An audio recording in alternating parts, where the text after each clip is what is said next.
Hello students, मेरा नाम है नीरज। ये है आपका चैनल मैथ सॉल्यूशन।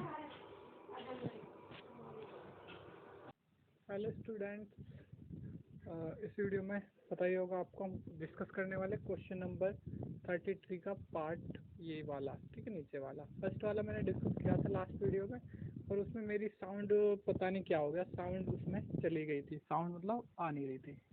मेरे हिसाब से इस वीडियो में आपको साउंड आ रही होगी, ठीक है। एक बार वैसे मैं अब की बार चेक करके भी देख लूँगा कि साउंड आ रही है कि नहीं, ठीक है।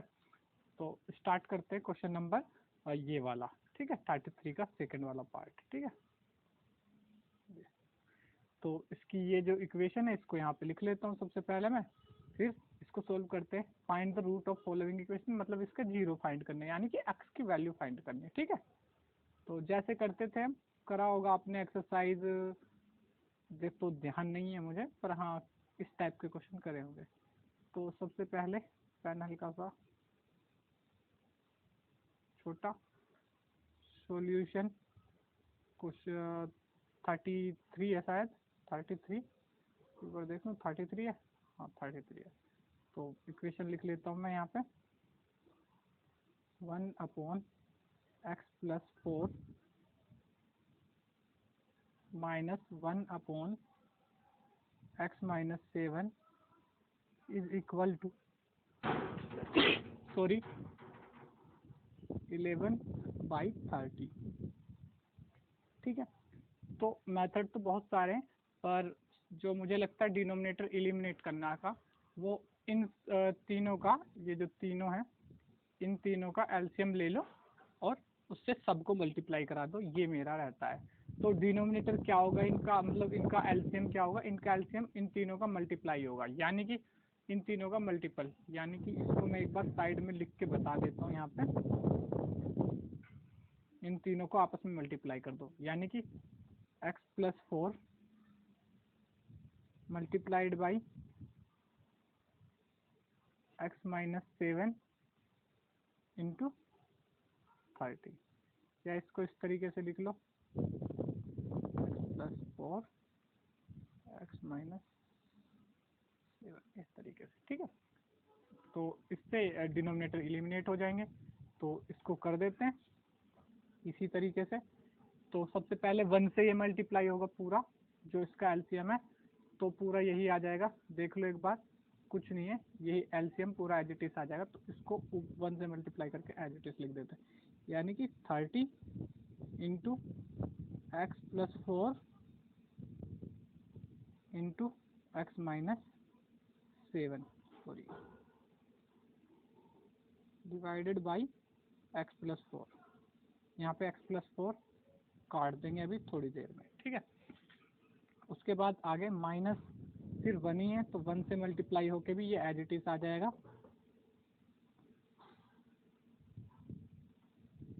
30 into x+4 x-7 divided by x-7, चाहो तो ब्रैकेट लगा लो इन पे। उसके बाद 11/30 है, उससे मल्टीप्लाई होगा ये 11/30, तो 11 तो पहले से ही था, उससे मल्टीप्लाई होगा 30, यानी कि ये पूरा मल्टीप्लाई होगा 30 into x+4 into x-7 -7 divide by 30। तो जो कट सकते हैं सबसे पहले वो काट लेते हैं, यहाँ से स्टार्ट कर देते हैं।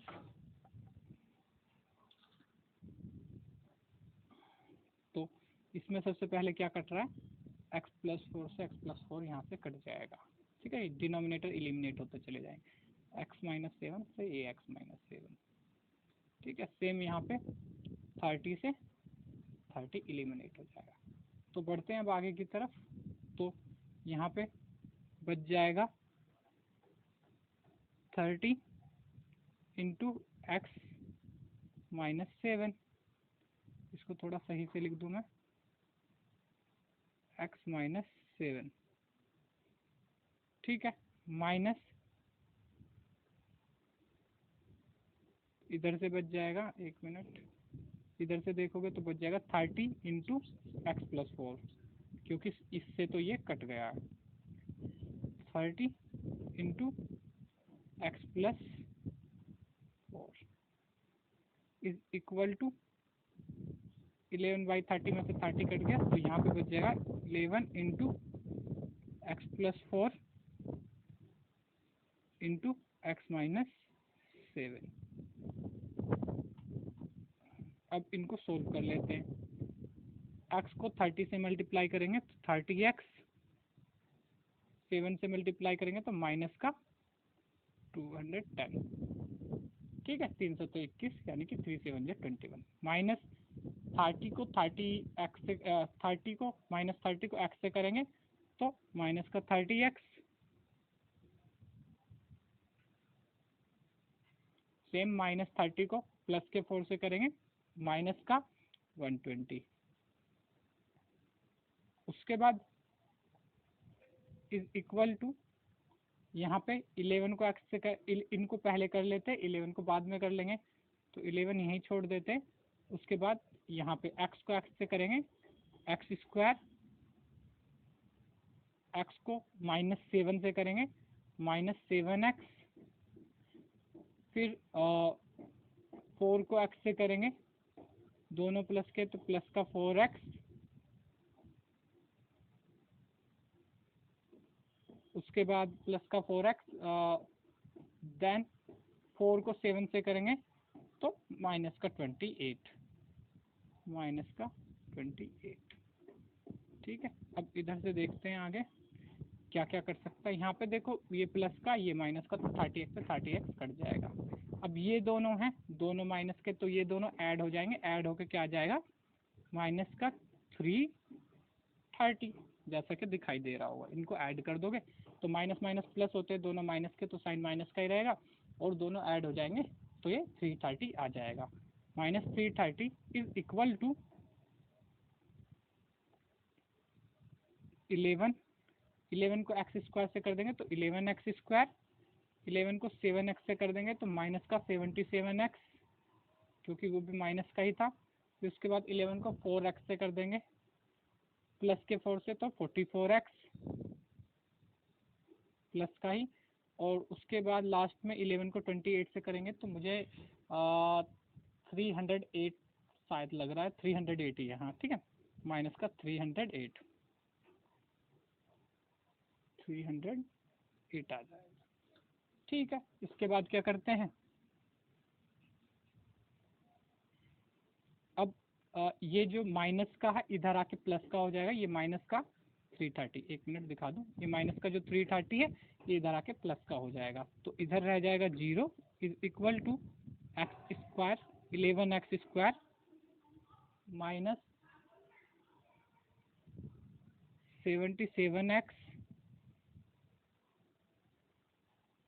और 77x नहीं लिखते इसको, इसको देखो इनको कर ही लेते हैं माइनस, 44 और 77, इनमें इनको 77 में से 44 को माइनस करेंगे तो 33 आ जाएगा, और साइन माइनस का रहेगा क्योंकि जो बड़ा उसका साइन माइनस का, यानी कि 77 का साइन माइनस का है, तो -33x, उसके बाद -308, उसके बाद प्लस 330, ठीक है।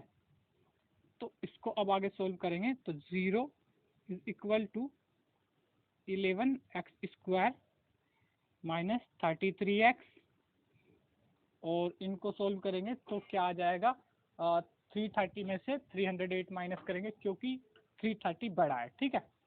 तो मेरे हिसाब से ये आ जाएगा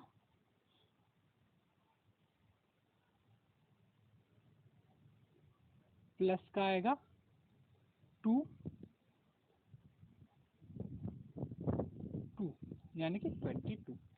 अब इन सब में से हम क्या करेंगे, 11 कॉमन ले लेंगे, 11 इन सब में से मैंने कॉमन ले लिया 11, या होल इक्वेशन को ये कह सकते हो होल इक्वेशन डिवाइडेड बाय 11, या फिर ये कह सकते हो 11 कॉमन ले लिया, 11 आगे बच जाएगा x square minus 3x plus 2। अब 11 को इधर क्या है 0, तो 11 को 0 से मल्टीप्लाई कर दो, तो ये इधर जा सॉरी डिवाइड कर दो, क्योंकि इधर मल्टीप्लाई में था, इधर मल्टीप्लाई में इधर डिवाइड में, तो 0 से 11 डिवाइड होके क्या बन जाएगा 0। ठीक है, ठीक है।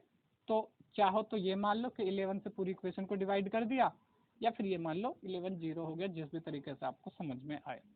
तो अब ये जो बचा है हमारे पास टोटल, ये बचा है x square minus 3x plus 2। मेरे हिसाब से इसको सोल्व करना इतनी बड़ी बात नहीं है। तो 1 को 2 से मल्टीप्लाई करेंगे तो 2 आएगा, और 2 के फैक्टर में 3 को कैसे लिख सकते हैं ये हमें पता है, x square minus 2x minus x, यानी कि 1x प्लस 2। अब देखो यहाँ से इन दोनों में से क्या कॉमन लूँ मैं, इन दोनों में से मैं कॉमन ले लेता हूँ x। अगर मैं यहाँ से x कॉमन ले लेता हूँ तो अंदर क्या बच जाएगा x माइनस 2, x माइनस 2। और अगर इनको x माइनस 2 बनाना है तो क्या कॉमन लेना पड़ेगा मुझे, माइनस का 1। तो मैं माइनस का 1 ले लेता हूँ, तो अंदर बच जाएगा x माइनस 2। तो यानी कि यहाँ पे हमारे दो फैक्टर आ गए हैं, x minus 1 and x minus 2। तो यहाँ से x की वैल्यू अगर आप निकालोगे तो फैक्टर ये निकल चुके हैं, तो x की वैल्यू अगर निकालोगे तो x यहाँ से आ जाएगा 1 के इक्वल, और x यहाँ से आ जाएगा 2 के इक्वल। ठीक है, तो अब बाकी के डिस्कस कर लेते हैं। अगला क्वेश्चन, मेरे हिसाब से ये समझ में आ गया होगा आपको।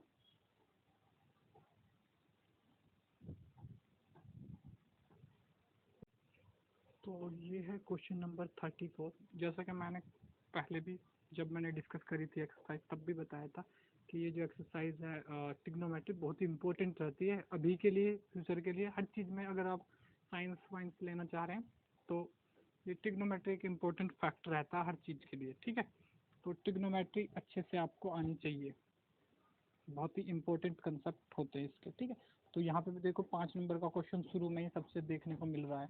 ठीक है, ट्रिग्नोमेट्री का। ठीक है, तो अगले पेज पे इसकी डिटेल डाल लेते हैं और फिर उसके बाद शुरू करते थे।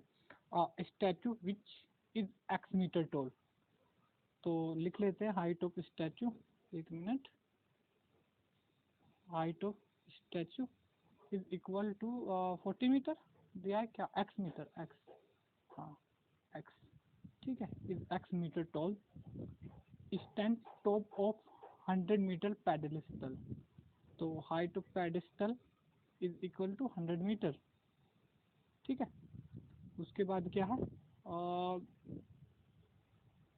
Pedestal of ground from the point from a point of ground the angle of elevation top of the statue is 60 degree. तो देखो यहाँ पे एक साइड में डायग्राम भी मैं बना देता हूँ, या ऐसे ही बना देता हूँ डायग्राम, रेड कलर का पेन चेंज करके, तो ज़्यादा वो कुछ लेता नहीं है। तो ये जो हमारा है, ये हमारा रेड कलर वाला हो गया पेडेस्टल। ठीक है, और ये हो गया कोई ग्राउंड से पॉइंट ए। ठीक है, और इसके ऊपर रखा है ग्रीन कलर का स्टैचू ये। तो इसकी हाइट हमें दी हुई है एक्स, इसकी दी हुई 100 मीटर में, ये दोनों चीज़ें।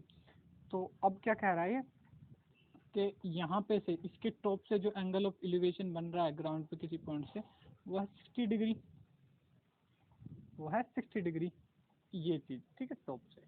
उसके आगे क्या कह रहा है, the angle of elevation top of the statue is 60 degree and from the same point the angle of elevation top of pedestal is 45 degree.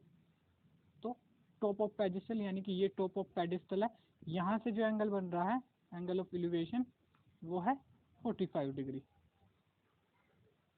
ठीक है, ठीक है। Find the height of statue, find the height of statue. तो statue की height हमें find करनी है, यानी कि एक्स की वैल्यू हमें फाइंड करनी है, ठीक है। तो एक्स की वैल्यू अगर हमें फाइंड करनी है तो यहाँ पे मैं पूरा एक्सप्लेन तो नहीं करूँगा, एकदम एक एक वर्ड तो नहीं लिखूंगा, पर हाँ समझाऊंगा जरूर, कंसेप्चुअली क्लियर करूँगा। तो ये जो चीज़ है, ये चीज़ यानी कि परपेंडिकुलर है, ठीक है। तो अब हमें सबसे पहले एक्स निकालने के लिए हमें ये निकालना होगा, ठीक है। इसको निकालने के लिए हमें क्या करना पड़ेगा, इसको निकालना पड़ेगा। इसके निकालने के लिए ये हमें पता है, तो tan थीटा से हम ये निकाल सकते हैं, ठीक है। तो हम लिख लेते हैं tan theta is equal to perpendicular upon base, और tan थीटा की वैल्यू यहाँ पे 45 डिग्री है, तो 45 degree is equal to perpendicular क्या हमारा 100, और नीचे क्या है, इस डिस्टेंस को मान लेते हैं हम, कुछ भी मान लो, अगर जो भी तुमने लेट किया हो, तो मैं अभी के लिए इसको ए बी मान लेता हूँ, इस पॉइंट को, उसको मैंने ए बी माना है, ठीक है। ये ए माना है तो इसको मैं बी मान लेता हूँ, तो इस डिस्टेंस को मैं ए बी कह सकता हूँ। तो tan 45 क्या होता है, 1 is equal to 100 upon A B, यानी कि यहाँ से हमें पता चल गया कि ए बी इधर जाएगा, तो A B is equal to 100। तो ये चीज़ क्लियर हो गई हमारी। सबसे पहले हमने ये निकाल लिया। अब लोग पूछेंगे tan थीटा का क्यों यूज़ करना है, तो कोट थीटा भी यूज़ कर सकते हो, ऐसी कोई बात नहीं है, पर साइन ज़्यादातर हम यूज़ करते हैं, साइन कोस और tan थीटा। तो इनके यूज़ के लिए हमें सबसे पहले ये चीज़ देखनी होती है किस चीज़ का हमें पता है, क्या चीज़ हमें पता है। जैसे सबसे पहले मुझे परपेंडिकुलर, यहाँ पे एक परपेंडिकुलर पता था, यानी कि ये वाला 45 के लिए परपेंडिकुलर 100 है। तो अगर मुझे हाइपोटेन्यूज निकालना है तो मैं साइन थीटा के साथ जाऊंगा, क्यों, क्योंकि साइन थीटा में ही परपेंडिकुलर और हाइपोटेन्यूज आते हैं। क्योंकि मुझे ये निकालना था बेस, तो इसलिए मैं tan थीटा के साथ गया, क्योंकि tan थीटा में परपेंडिकुलर और बेस आते हैं। अगर हमें बेस दिया होता तो फिर हम कोस थीटा और tan थीटा या कोस थीटा में से चूज करते। अगर हमें बेस दिया होता और हाइपोटेन्यूज पूछता तो हम किसके साथ जाते, कोस थीटा के। और अगर हमें बेस दिया होता, ये पूछता, तो हम फिर वापस tan थीटा के साथ जाते। पर अगर हमें बेस देके हाइपोटेन्यूज देके कुछ पूछता तो हम साइन थीटा या कोस थीटा के साथ जाते। अगर हाइपोटेन्यूज देके परपेंडिकुलर पूछ रहा तो साइन थीटा, क्योंकि उसमें ये दोनों आते हैं। हाइपोटेन्यूज देके बेस पूछ रहा तो कोस थीटा, क्योंकि कोस थीटा में हाइपोटेन्यूज शुरू होते हैं, ठीक है। मेरे हिसाब से ये बातें आपको समझ में आ गई होंगी, नहीं आई है तो मेरी डिटेल में एक वीडियो उसको देख सकते हैं आप, ट्रिग्नोमेट्री वाली, ठीक है, चैनल में जाके मिल जाएगा उसको, ठीक है। तो ये हमारे पास डिस्टेंस आ गया यहाँ पे फिलहाल 100। अब हमें क्या करना है, अब हमें ये तो फाइंड करना नहीं था, हमें तो ये पूरा फाइंड करना है। तो अब हम लेते हैं tan 60 डिग्री, ठीक है। tan 60 डिग्री क्या हो जाएगा, परपेंडिकुलर tan 60 डिग्री के लिए क्या हो जाएगा, ये पूरा डिस्टेंस, ठीक है। और बेस तो हमें पता ही है 100, जो कि हम निकाल चुके हैं। तो अब हम लिख लेते हैं tan theta is equal to perpendicular upon वो होता है, ये तो मैं पहले लिख सकता हूँ। तो tan 60 is equal to x plus 100, क्योंकि यही है ना परपेंडिकुलर, डिवाइडेड बाय 100। tan 60 की वैल्यू अगर किसी को याद हो तो अच्छी बात है, नहीं याद है तो मैं एक तरीका बता देता हूँ शॉर्ट का, साइन की तो याद होगी, साइन 60 और अपॉन कोस 60, ठीक है, यही तो होता है tan 60, क्योंकि cos upon tan theta equal to cos sine theta upon cos theta. तो इसकी वैल्यू क्या आ जाएगी, यहाँ पे साइन 60 की क्या आती है, √3/2, और cos 60 की आती है 1/√2। तो अब यहाँ पे ये इससे मल्टीप्लाई हो जाएगा, ये ऊपर चला जाएगा तो 2 से 2 कट जाएगा, तो ये √3 बच जाएगा, ठीक है। तो इसकी वैल्यू हो जाएगी √3। अगर ये भी समझ में नहीं आया तो जो डिटेल वीडियो वहाँ से देखो, वहाँ से अच्छा समझ में आ सकता है, ठीक है। √3 is equal to x plus 100 divided by 100, इस तरीके से। अब 100 को इधर लेके आ जाएंगे मल्टीप्लाई में, 100 into √3 is equal to multiply, divide में था तो मल्टीप्लाई में जाएगा x प्लस 100। अब ये यहाँ पे प्लस में तो इसको उधर ले जाएंगे माइनस में, तो 100 √3 minus 100 is equal to x. इसको इस तरीके से लिख सकते हैं, वरना बुक में जिस तरीके से आंसर दिया होता है उस तरीके से हम लिखेंगे। तो दोनों में से 100 कॉमन ले लो, 100 इंटू, एक मिनट, 100 कॉमन इंटू √3 माइनस इधर से क्या बच जाएगा 1 इज इक्वल टू एक्स। तो ये हमारी हाइट आ जाएगी स्टैचू की। ठीक है, तो लास्ट में स्टेटमेंट लिखना भूलना मत, स्टेटमेंट जरूर लिखा करो जो लास्ट में होती है। मैं पूरे क्वेश्चन करवाता हूँ तब लिख पाता हूँ, बाकी इन क्वेश्चनों में मैं नहीं करवा रहा हूँ क्योंकि इनमें टाइम कम होता है, ज़्यादा से ज़्यादा क्वेश्चन डिस्कस करने होते हैं, कॉन्सेप्ट बताना होता है। एक पर्टिकुलर अप्रोच उस क्वेश्चन के लिए बतानी होती है, जहाँ पे जनरल अप्रोच बतानी होती है वहाँ पे मैं डिटेल में करवा रहा हूँ। तो स्टेटमेंट इसकी इस तरीके से कर देते हैं, height of statue is 100 into √3 minus 1, इस तरीके से लिख सकते हो। ठीक है, बाकी अपनी अपनी अप्रोच है। तो मेरे हिसाब से ये वीडियो आपको अच्छा लगा होगा। अगर ये वीडियो आपको अच्छा लगा तो वीडियो को लाइक करें, चैनल को सब्सक्राइब करें और बेल आइकन को जरूर दबाएं ताकि हमारी जो अपकमिंग वीडियोस की नोटिफिकेशन आपको मिल पाए। Thank you. और इसका जो अगला क्वेश्चन है वो डिस्कस करेंगे हम कल, यानी कि जो इसका और पार्ट है। तो देखो 5 नंबर के क्वेश्चन कितने आसानी से मिल जाते हैं अगर आपको ट्रिग्नोमेट्री आती है तो। ठीक है।